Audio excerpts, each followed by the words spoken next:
Hello and welcome to Ticket Manager's All Access interview series, engaging leaders from across the sports marketing spectrum to identify and explore critical issues in the business of sports, entertainment, sponsorship, activation, ticketing, hospitality, and even more. I'm your host, Jim Andrews. Joining me on this episode to discuss some of the biggest challenges facing sports business leaders today is Meka Morris, Executive Vice President and Chief Revenue Officer for the Minnesota Twins. Welcome, Meka. It's a real pleasure to have you join us. Thank you. I'm excited to be here and spend a little time with you. Yeah, wonderful. I'm going to dive right in and ask a pretty hard-hitting question, I guess, and that is, when you look across all of the aspects of the business that a sports organization, CRO like yourself, is responsible for, what would you say are the top three big challenges that are facing teams and venues? I think every market is different and what their experience is and what they need in their marketplace. But I do think there are some common threads that we all experience. One, it's attracting and retaining top talent. I think coming out of COVID, that is continuing to be a challenge across the industry. I think people have sort of recognized the need for what I'll call life-work balance. And in the industry of sports in particular, baseball and basketball and hockey, football. I mean, I think across, entertainment and music, there is a demand, and not only on your day-to-day from an in the office perspective, but certainly the events that you serve. And so I think people have sort of circled the wagon and started to say, hey, I want a little bit more balance. And potentially I want to be able to work from home because I know that can be afforded to me. And our sort of need to kind of retain and attract talent in a flexible environment. And people are less likely to leave the comforts of the places they know to relocate for big jobs has been an issue across the board. I'd say number two is just, how do you come back from COVID? And how do you reposition, invite people back into environments in buildings and properties and make sure they feel safe, that they feel comfortable, that they feel protected, and that we are prepared to welcome them back in the ways that they want to be welcomed, in the ways that the business needs. And then I think, like, third and finally, it's really diversification of your fan base. How do we get younger? How do we get more diverse fans into stands across sports? How do we create a scenario where that feels like it's approachable regardless of anything, any socioeconomic background, race, gender, creed, sexual orientation, what have you. And I think, sports, some leagues more than others have done a really good job of being inclusive. I think there's going to be a real need to be inclusive as the world is becoming such, to be able to invite in, new audiences into sports. In some cases, if they're not necessarily a fan, but want to come because it's an entertaining and family-friendly environment. So I think those three pieces are at large for everybody. They are definitely big challenges, but not insurmountable. A lot of good people and smart people in the industry, such as yourself, who are tackling those. So I'd like to explore them a little bit deeper and start with a question kind of across all of those different challenges and maybe even some others. And that is, how critical is technology, new technology, the ability to access data, whether it's fan data or something else, in taking on those challenges? I believe it is the sheer most important thing that we can do as an industry is our ability to understand our consumer. And that doesn't mean, Meka Morris has 4 season tickets to the Minnesota Twins. It means that that I am a Black woman, how old I am, where I live, that I'm married, that I have kids, that, I give, 50% of my tickets away to my neighbor who comes, and who she is and how she comes to games, that, that I love Chardonnay, or I love to eat popcorn, or I always buy, a hot dog in the first inning and a hamburger in the second, whatever the case may be. That data is vital, not only to attracting more people to the ballpark and getting me to come more often, but getting me to spend more while I'm there. How can you encourage me with special offers if you don't know anything about my consumer behavior? If I drink Chardonnay and you send me an offer for a beer, that's not going to encourage me the way it might encourage my husband, who loves beer, but maybe I don't. So I think the smarter we can get about our fan base, the more we're going to drive from a revenue perspective. And that is not aggregated later through survey. That's real-time data captured in the moment live that you can use to deliver customized consumer experiences while people are in the ballpark. And I think the closer we can get to that, the more we can attract new customers, retain existing customers, and get them to do more while they're with us. I often think about, my days in the NBA, and yes, you have people who come for basketball, but they never come for a concert. Well, if I know that you like hot dogs and beer or whatever the case may be, could I give you something meaningful to come to a concert that I know that you enjoy when you come to a basketball game, or vice versa? And so I think that's a really important point. I think it's one that we need to lean into more heavily as an industry. And I would ask, and it may be a little bit of an unfair question, because obviously there are lots of different types of organizations across all of the different leagues. But in general, if you were to give a grade to the sports business on how well we're doing in capturing those insights, what would you say? I think there are exceptions to every rule. And I think there are teams and properties that are doing an incredible job, or at least embarking on a world that allows the aggregation of data in a meaningful way. I'd say that we are largely, 50-50. I think that people, sports properties are drowning in data, but they're starving for insights. And there is so many tools out there that can give you data, but what does that data mean? And how do I manage my business against that data? What things can I maximize in the near term and long term that can use the data I have to drive ultimately what we're all responsible for is more revenue, more butts and seats, more beers and food sold, more, t-shirts and jerseys purchased. But we don't really have the insights against the data we have. And sports properties have a ton of data. They really do. And those going touchless and cashless, and forcing the use of, mobile wallets, which is real-time data that you can see about your customers. But how you use that and manipulate that data for the benefit of the property is really where the gap is. And I think there's some people doing it well. I think there are far and few in between. I think most have data and think they've checked the proverbial box, but they haven't really aggregated and maximized that data in a meaningful way to drive incremental value to their business.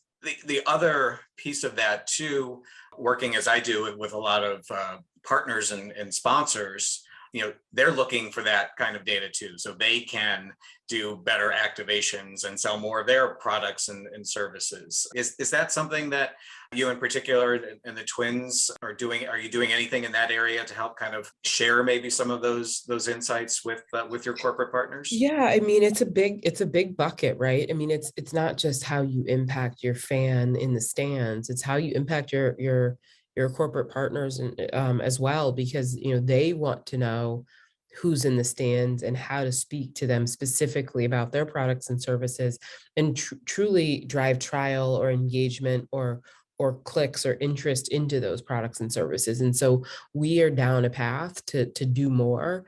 We do share as much as we can, but I think there's an opportunity for us to get, better, in terms of the data we have and how we aggregate it. And then on the back end of that, how we share that with our partners. I mean, we have historically, over index on satisfaction from our partners. We have long standing partners that have the best things to say about the relationship with the Twins. And so in my mind, I ultimately think if we can crack the code on the data piece and the ability to share that data with the partners, it will only increase that feeling that folks have about us today. And so we are well underway of creating a plan and developing a strategy to help do some of that. You and I spoke recently, and you mentioned that the sports business in particular has to change in three different areas. So I'd like to talk about each of those.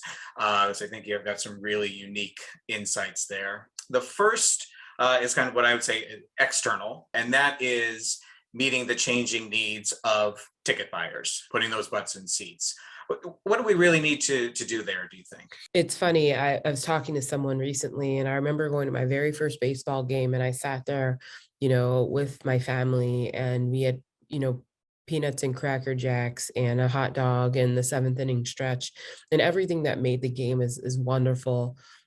as it was then and as it is today. And then I think about today, and I walk around our ballpark, or a multitude of ballparks, or frankly any experience in the live events industry, and the event is consumed through the mobile device. Everyone is on their phone. And have we live in a world of immediate gratification, and people want to click, they want to like, they want to press a button and purchase. They want the immediacy of what they're engaging with. And sports, by its nature, in particular baseball, may not give you immediacy. You could have 2 or 3 innings of both teams at bat, and no one scores, or no one even gets on base. So we've got to find a way to create immediacy and engage people despite what's happening on the field of play.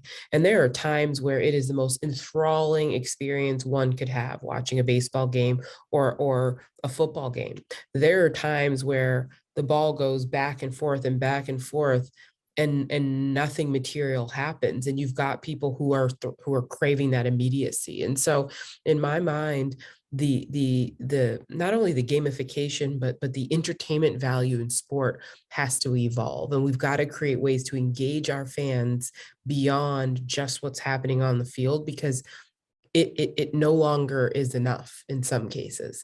And so we've got to create the right balance. We have, what I'll call fans like myself who love and are purists of sports, but you've got to juxtapose that with an entire new generation who may not have grown up baseball fans or football fans or basketball fans or hockey fans or whatever. But that doesn't mean you can't have an amazing experience at a hockey game, whether or not you grew up a hockey fan, if we build the game to entertain and build the experience around the game to ensure that people remain entertained. And I think we got to think about ourselves as entertainment companies more and less about, a basketball team or a football team, because we are truly there to entertain people and allow them to take their mind off of the pressures and things going on around them. But in order to do that, we've got to make sure they stay engaged the entire time they're in our facilities. We're switching to the internal issues. And the first there was rethinking some of the traditional ideas about sales staff. So that'll be first. And then the second one is about having that true commitment to diversity, equity, and inclusion. If we can talk specifically about sales staff and then some of the things that you think happen there. I think we it's really hard, right? When I started in this business, there was a certain way that you had to present yourself as a business development executive. And frankly, any executive in our building or at a sports or entertainment property. And I think if nothing, COVID has proven that there is a way to work and be extremely successful, and in some cases more successful, in an environment that is not akin to what it was 20 something years ago, where you're in at 7, you didn't leave till after the game, you did it, every single game, 7 days a week. And that was the way that you got in this business. And that was the way that you grew in this business. And I'm not saying there isn't a place for that. I'm not saying commitment and passion for what we do isn't at the core of how we are successful. But I do think there's a new way of working that we all have to recognize has been exposed. And I was saying to somebody earlier, you can never go back. You can only move forward. It's like when you go to college, if you've been to college and you remember the good old days, and then you graduate and you go back for a 5-year reunion with your friends. And while it feels similar to what it was in college, it can never be what it was then, because you are now different. The college is now different. Things have moved on and things have evolved. And so this idea that the sports industry is going to return to normal is a misnomer. We are going to evolve to what the new normal is. And so in that vein, I think we've got to be a bit more thoughtful and flexible about how we recruit and retain talent. I think people have recognized the importance of home and the importance of family and community in a way that they never have before. And me as a sales executive and looking to recruit sales executives and others, frankly, have to think about, do we forego the best talent in the world because they are uncomfortable with a relocation to a new city? And that's not to minimize any city versus another. I Right. think teams in New York and teams in LA and teams in between are experiencing some of the same challenges where people are saying, I get it's LA, but my life is here, my kids are here, my spouse is here, and uprooting that to go take a job in a desirable city or a less desirable city isn't really applicable. So we as an industry have to really think about, so we just forego the best talent because of those rigid constraints that we put on a business for the last, however long, versus what the evolution of that can be. And is there a world where you can sell sponsorship for a team and not necessarily live in that market? Now, I wouldn't say that you need to know about that market. You got to be willing to travel. You got to be willing to be there. But I think we've got to think about what is an alternative approach. And I'm not going to say it's a hard swing and no one lives in the city that the team it Sure. resides. I mean, that's disingenuous. And I think in the best case scenario, you want your people to be in market because I think they get a flavor and a feel for what it's like. But I don't know that we do that and shortchange the level of talent we're able to acquire either. And I think we as sports leaders have to be willing to think outside of the box, because the way it was is not going to be the way it's going to be, because we cannot go back. We can only go forward. That's true. So I appreciate that. The same can be said for the issue of DE&I. Hopefully we are moving forward and definitely not going back in that area. But can you talk a little bit about why that commitment on the part of our sports organizations is so important? Yeah, it's important because it has been proven that a diverse workforce is more profitable, plain and simple. And the world is becoming more and more diverse. And if we don't find a way to attract everybody into the facilities and properties we serve, it is only a matter of time before the core fan base is superseded by a new fan base that you haven't tapped into. And the only way to know how to go find and mine and present a game experience that attracts a diverse fan base is to actually have members of that fan base within your organization. No one can, sort of tell me what it's like to be me other than me. And so the more that we can diversify a room and thought around any initiative, that's marketing, that's community relations, that's how we sell, that's how we pitch our social platforms and how we present ourselves to the community, the more inclined we will be to attract in more diverse talent. And I just think we haven't historically done a good job of that. And as you know, people tend to hire and work alongside people that they're most comfortable doing so. And the people you're most comfortable doing so are people who are like you, who come from where you come from, think like you think, potentially look like you, have played similar sports to you, have the same, thoughts about life that you do. And that, I think, had served its purpose for a time.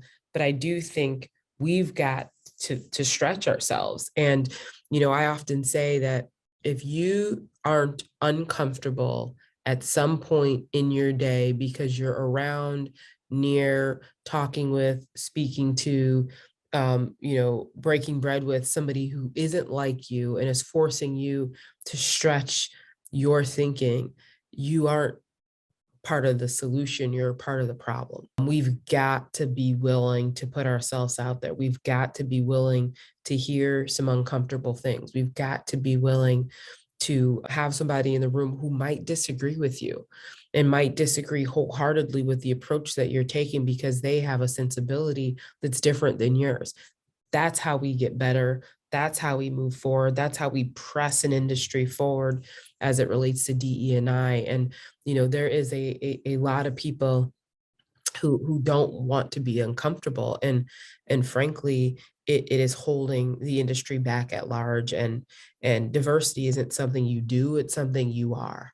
You can't just be diverse on the weekdays and then you go home and you sit in your homogeneous community, going to your homogeneous golf club, going to your kids' game with dads who all look like you. Until it is a part of your DNA and it's a part of who you are, you're never going to be able to deliver that in the workplace or otherwise in the ways that this industry frankly needs and more importantly deserves. So it's not a switch that can just be flipped. It does take all of that. And I think it's so important, as you say, a diverse business is a successful business. And, I've been around a long time and can remember when, the rooms, particularly in sports, but other areas of business too, were nothing but straight white men. And when you think back on the missed opportunities, when I think back on that, because there were not those other voices at the table bringing those important perspectives, it's a real shame from a lot of different reasons. Yeah, the case studies. If somebody, I would love somebody at a university to do a case study on the organizations that have lived what you said out in practice, straight white men in a room, have fallen subject to challenges today based on diversification of fan bases versus those that figured it out sooner, that adding in new thought and new perspective has provided an opportunity for them to be ahead of the curve today. And make no mistake, it is as clear as day. And not just in sports business, in business, the organizations doing well are ones who figured out that chess piece before the others. And they've got a diverse leadership, diverse ownership groups, diverse leadership at the league level, are the organizations that are thriving in this new diverse world we live in.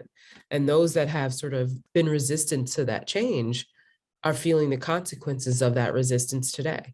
Absolutely. And having to now recalibrate, but try to do so genuinely, which is really hard to do, because it can feel disingenuous at this point. So I think there's a lot of work for all of us to do in sports. No one's just knocking out of the park. There are challenges and issues I see across sport in a multitude of areas.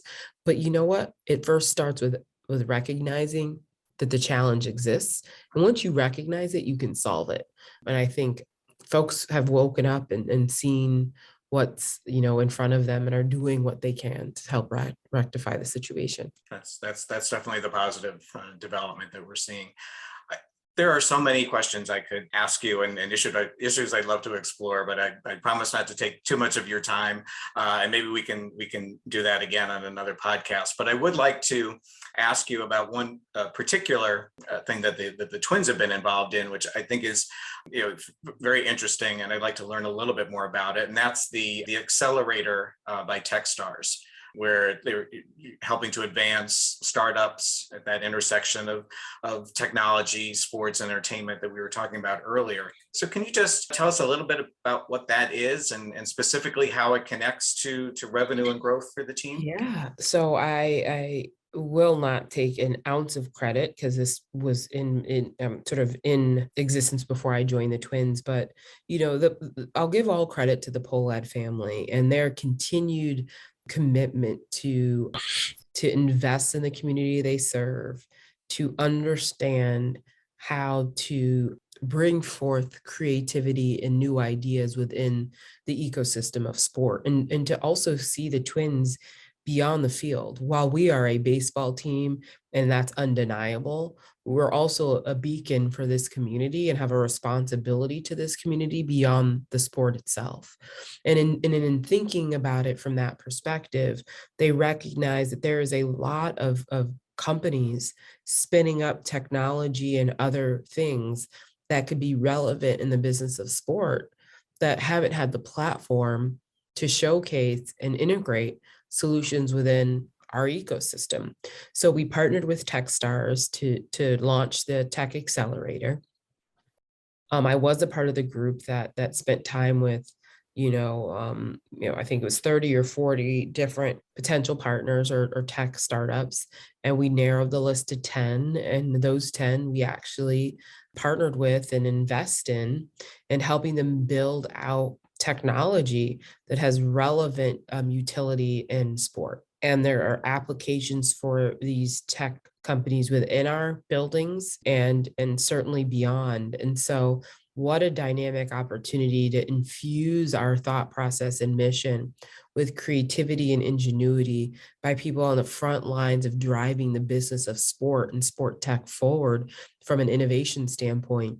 And to not only have them kind of have and showcase their products and services, but actually partner with them financially to do it. And so we are proud of the cohort we've had this time around. What amazing entrepreneurs who've gone and given up illustrious careers for belief in their tech and their companies to impact the business of sport in a multitude of ways. And so it's been thrilling to see. It's certainly energizing for the organization and for all of us. And just further demonstrates, our ownership's commitment to growth beyond the field of play, which is important because you can't be, can't sort of be short-sighted. And, we still serve the community. We're still in a community that has been through a lot. And while we are a baseball team, there's a lot more we can do beyond baseball. So Absolutely. And you mentioned that earlier, and I've had other guests say that same thing. I think it's so important for all of us to remember that, sure, we're sports organizations or work with sports organizations, but we're so much more than that. yeah. That we don't want to put ourselves in that box and limit these different teams and leagues to just being about sports, because that would really be a detriment to everybody. Yeah, of course. Yeah, it would minimize the impact that we all have and can have, frankly. Exactly.